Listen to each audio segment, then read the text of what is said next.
Alpha crypto pigeon analyst. You talk say you go give us update on all these altcoins now. Altcoins. Give us update. Which kind of altcoin make we buy now? What's up, my people? How una dey? As na wetin this channel dey for, I no need to talk much. My guy ask me which type of altcoin make we buy. Me, I no go advise you make you buy altcoin, but I go advise you make you first do your own research. But we get thousands of altcoin, and all these thousands of altcoin get their own use cases and wetin you fit use them for. Ma give now some kind of example of altcoin wey we get. We get Ethereum, we get Binance, we get Altcoin, we get Cardano, we get XRP, and there are some coin wey be say they no even get wetin you fit use them for. Na those one we dey call shit coin.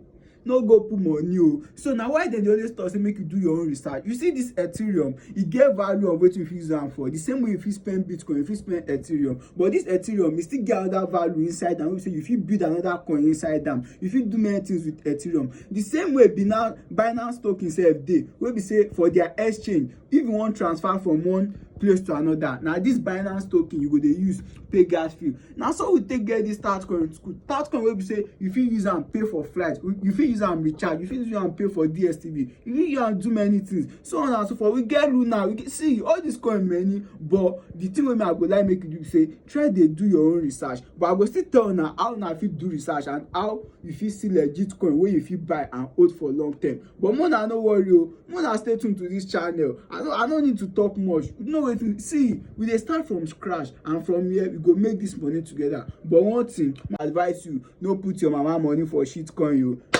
Okay, I don give una update for today. I dey come, I run go shit. Analyst, you wan go shit? You pump water? You pump water?